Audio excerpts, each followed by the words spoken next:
Zach. How are you? Hey, good morning. Having a good day so far? It's early. It is early and it's still a little bit dark, so Yes, tough to get used to that. But it does. Daylight savings right around the corner though, so yes, daylight mm, will shift for all of us, which we actually appreciate since we have to get up early in the morning to take care of goats. yes, We like that light in the yes. morning. It helps out.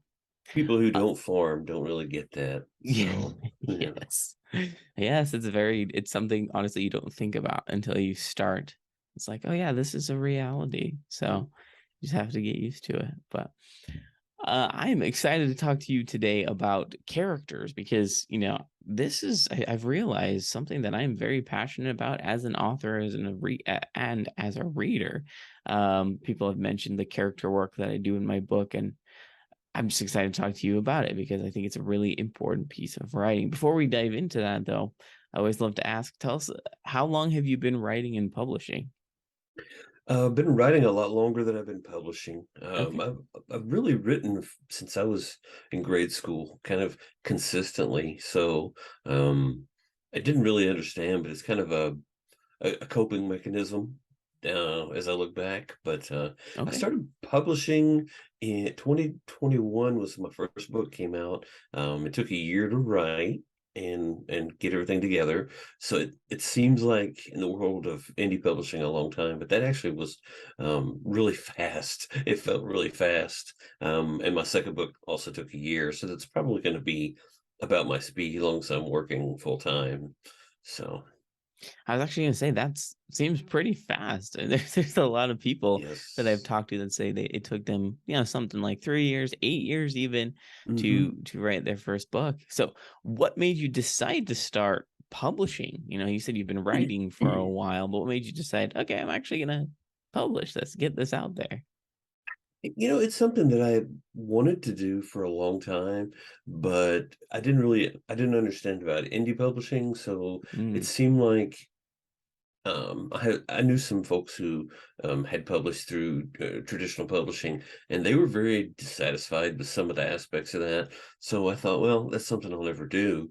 But then actually met a couple of indie authors that kind of opened that door, and just I've been in IT for 25 years, and mm. it felt like time for a change.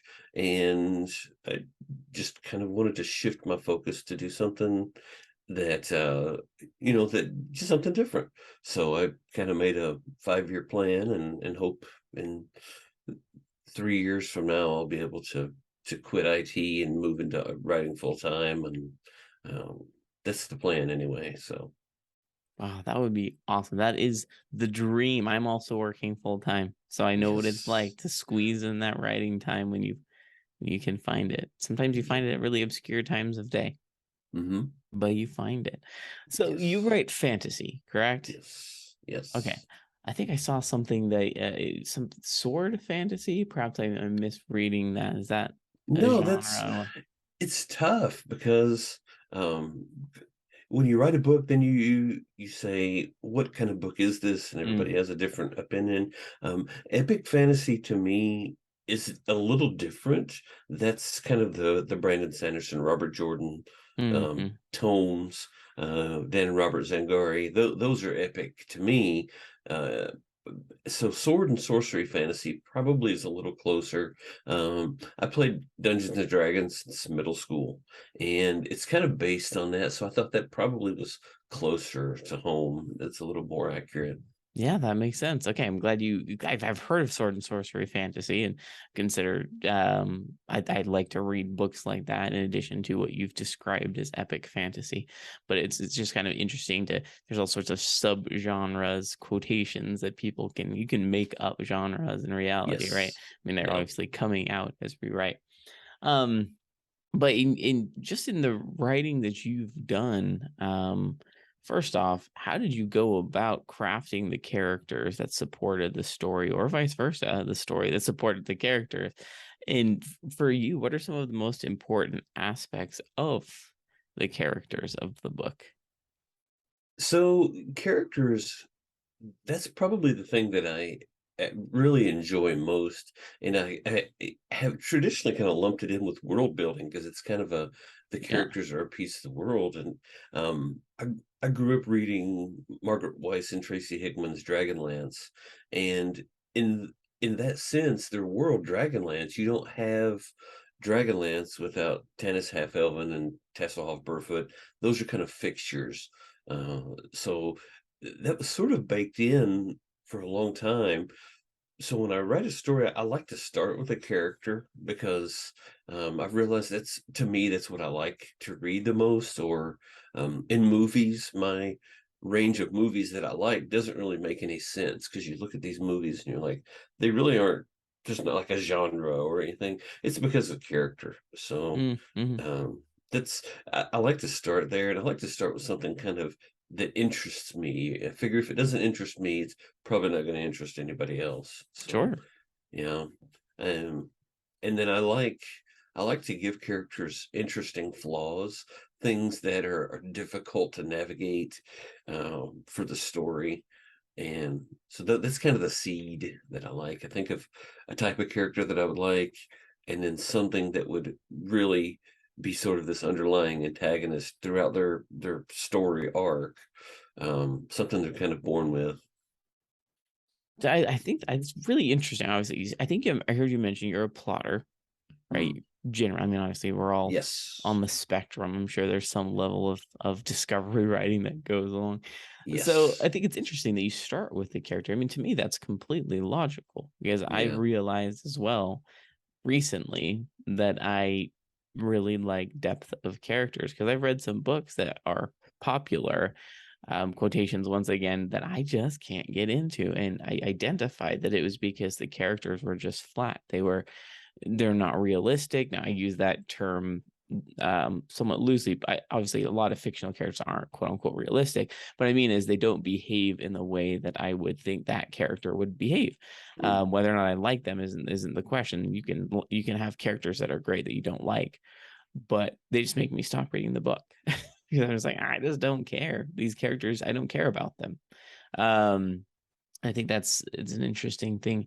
So when you're looking at your books, you say obviously you write characters that you're interested in, excited about. How does that work with side characters? Do you plan out every character along the way in the story, or is it mainly just the kind of main characters, whether they be antagonists or protagonists?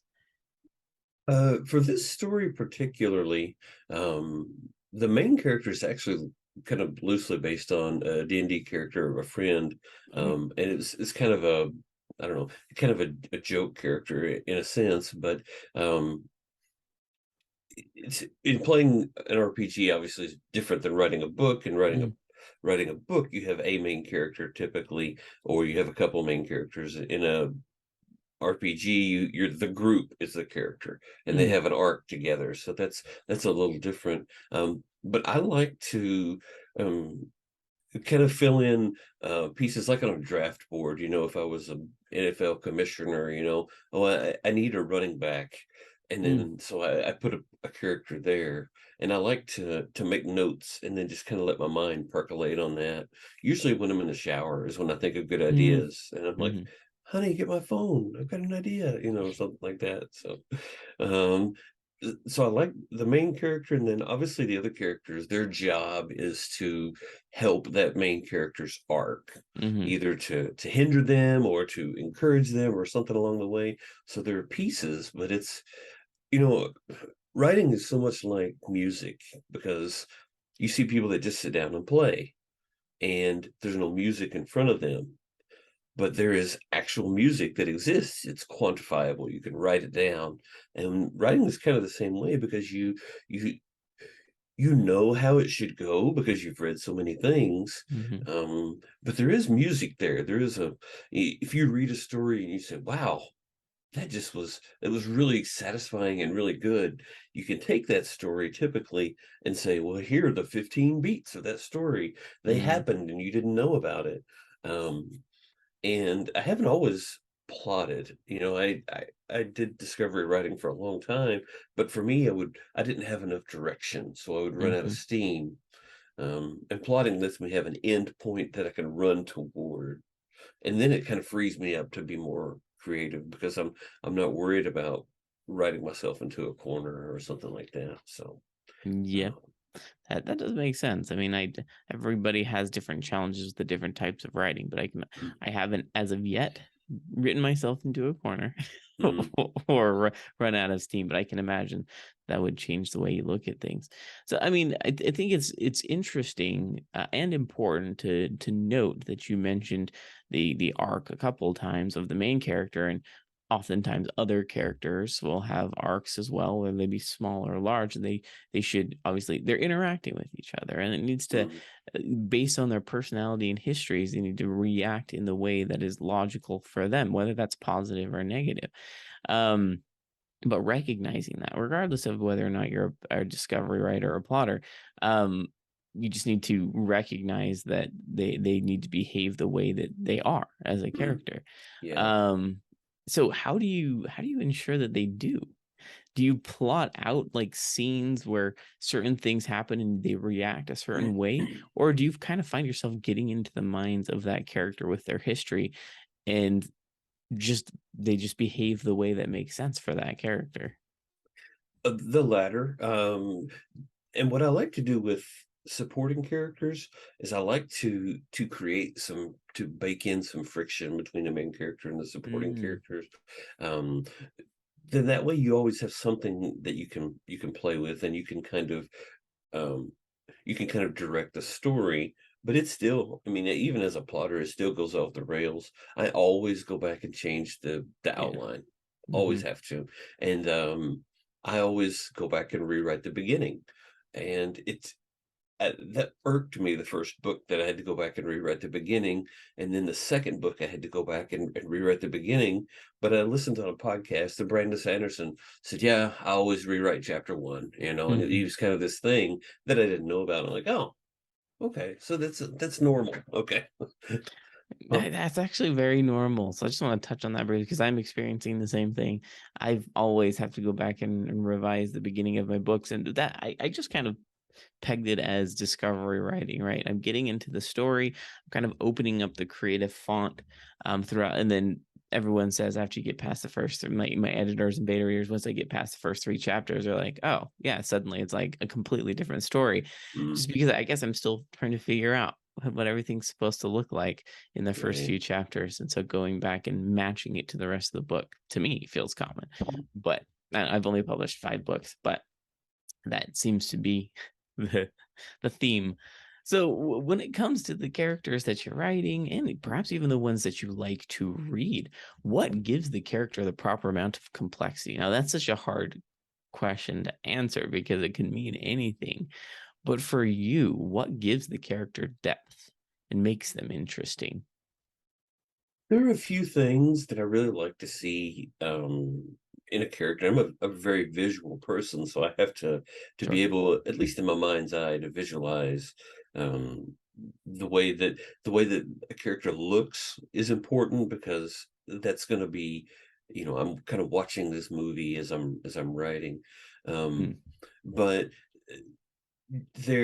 I like to root them obviously in something real so that we can mm, relate to them.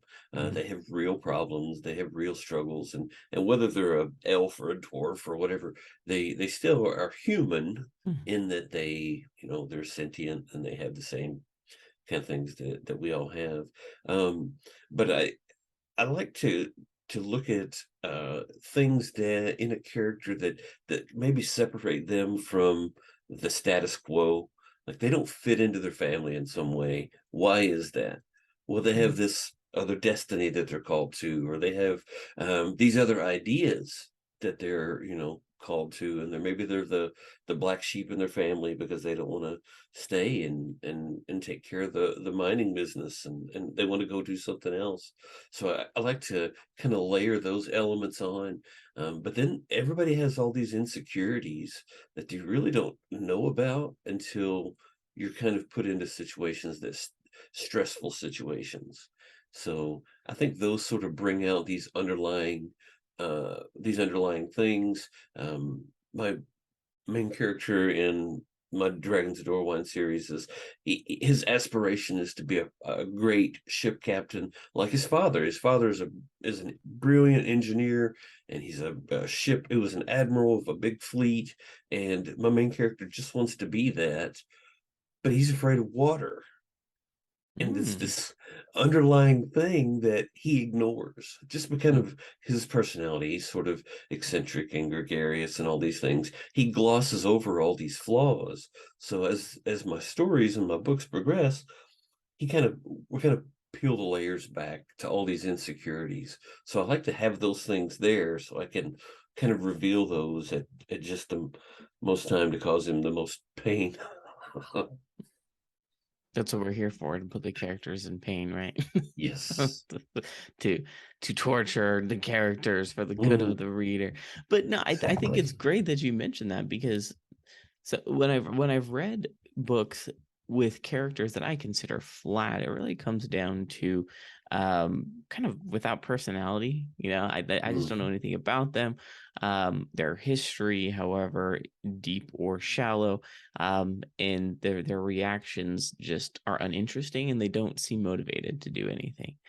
And so I just find myself not caring about their purpose. And that really plugs into directly the stakes, right? The stakes of the story. Why is this character there? Why are they doing what they have to do? Is it out of necessity? It is out of desperation or curiosity. Like, if I'm not interested in that interaction between the character and stakes, I just don't find myself interested in the story, and I can't get forward in it. And it's kind of surprising how many books I've read where I feel like that's missing.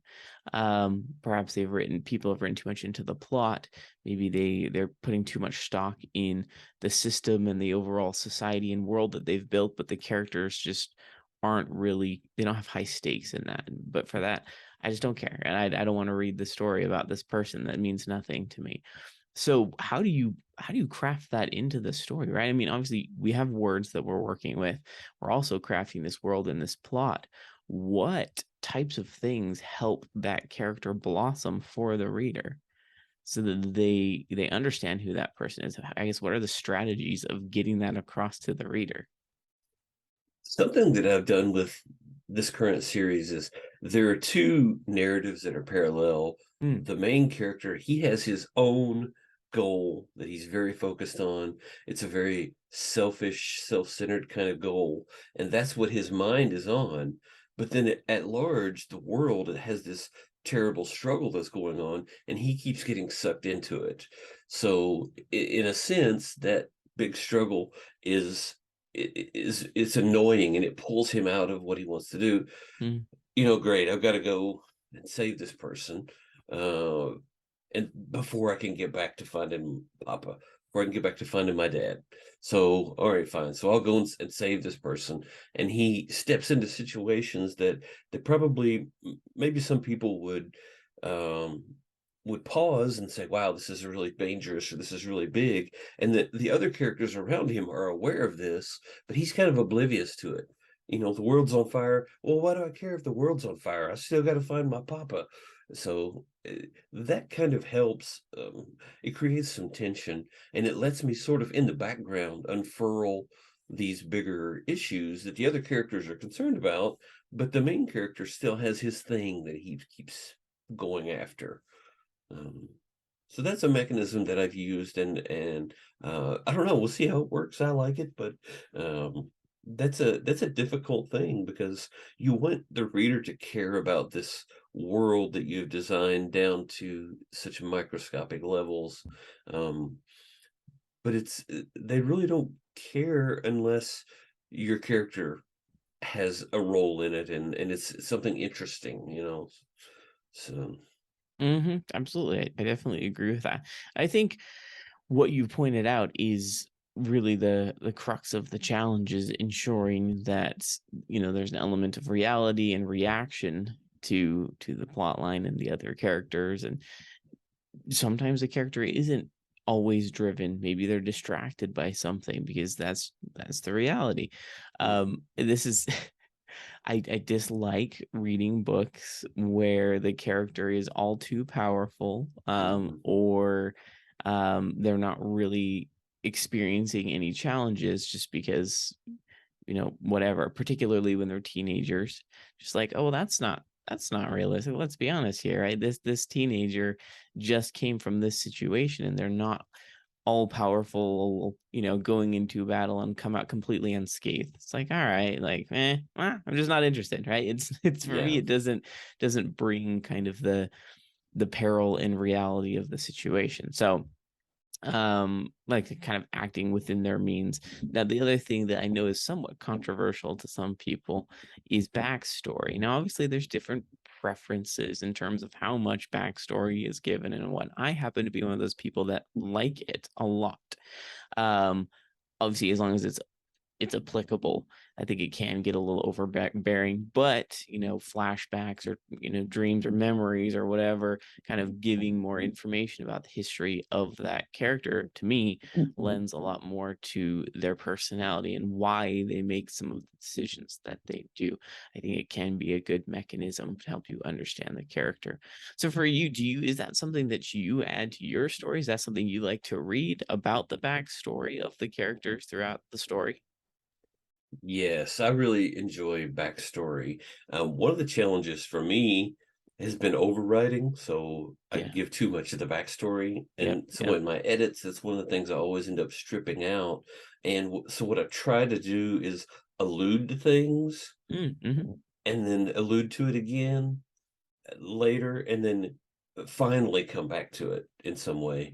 That's what I've had to actually build that in, because otherwise I would just write these big long character narratives, and that's what the story would be, and it would be like really boring because it's just their backstory. And I desire to go back and write novellas about characters that I'm currently writing, their backstory, just because I know a lot of that, what happened, because I like to create those things. um, and to me, the backstory gets more interesting the better, the more I discover about the character in the Mm, present.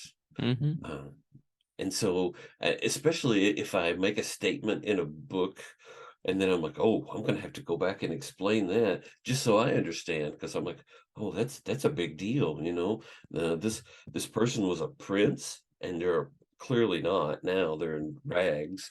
What is this all about? So that gives me Mm. some things. Yeah, I've never actually thought that much about it, but I'm sure I could write all sorts of novellas. I happen to have relatively large character casts, Mhm. in my books, but I think that's a little bit of an artifact of being a pantser or discovery writer. Obviously, you can be a plotter and have lots of characters, but apparently I've learned it's more common because, discovery writers will just toss characters in. And it's like, all Hmm. right, well, I did not expect that. That actually happened in particular the third book of the Lightbearer Chronicles. There were characters in there I didn't really plan on. It's like, Hmm. all right, here you are, and we're dealing with it, and they became a main part of the story by the end. So definitely didn't plan on that. But for you, for your books, so we can say actually reading and writing. Do you have big character casts? Do you like to read books with big casts, or do you prefer kind of the one, two, three, maybe main characters, and that's it? I like big casts of characters, and Okay. I have fairly big cast of characters, Okay, sure. and I understand the sentiment that you're talking about, because uh, I'll find a need for a character, and I'll say, "Oh, I can make a character for this." But then I look at all my stack of index cards, and I'm like, "Oh, this is my characters. Maybe I'll use one of these characters to accomplish that thing." So yeah, I would probably have an incredible cast, because I like variety, Mm, and yeah. I really enjoy that.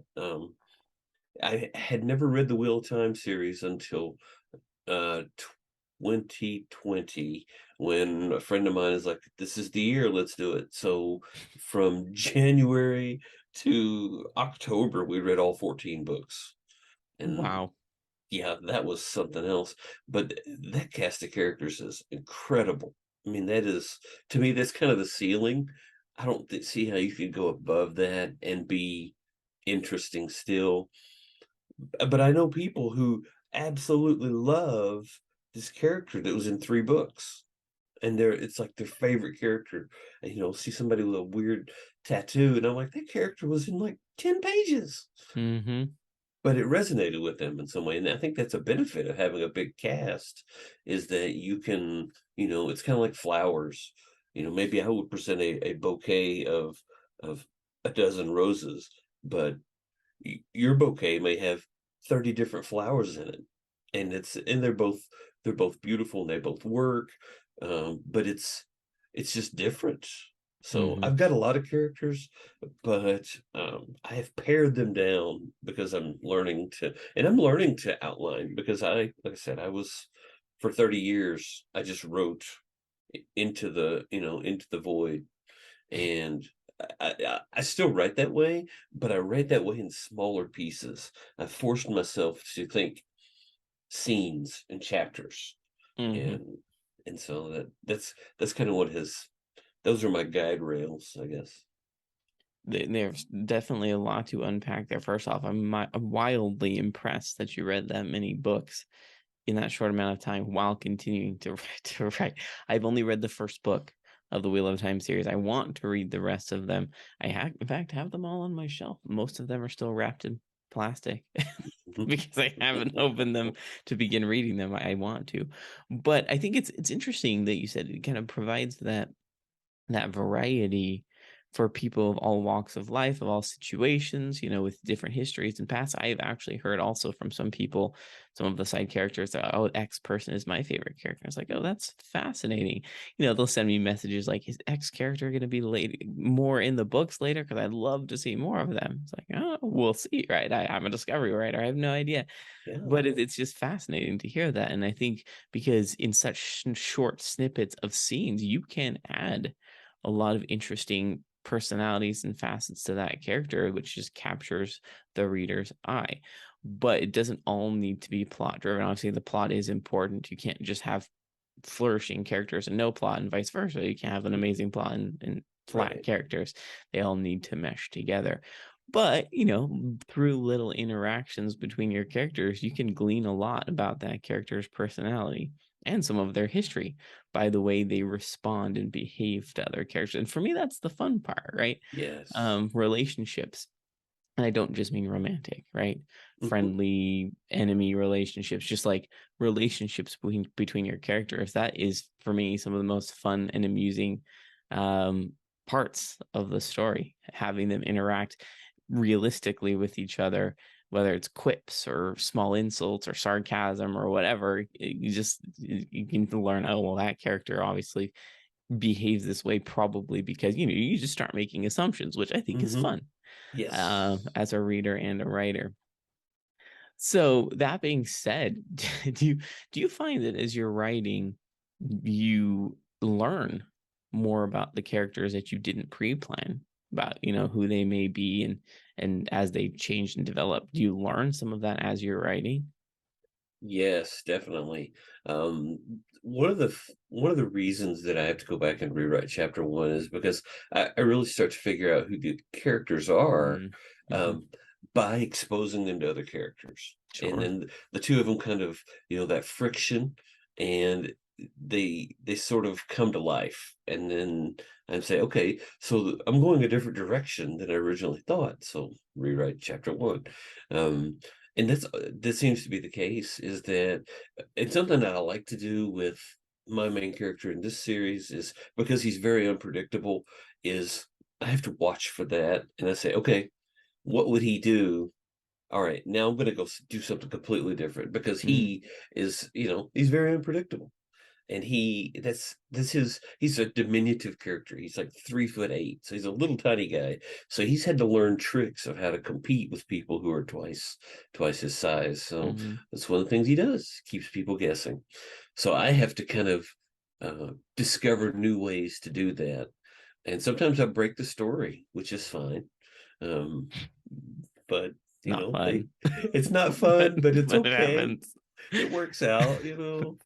uh that's yeah, it works out. It's It's just funny when that happens. Funny slash not funny. Yes. It Yes. happens.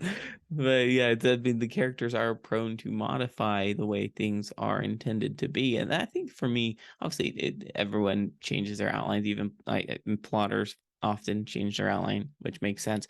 But I think for me, that's kind of the exciting part of both reading and writing is when it's not as predictable because characters change things by Mhm. making bad or good decisions. I mean, they make mistakes.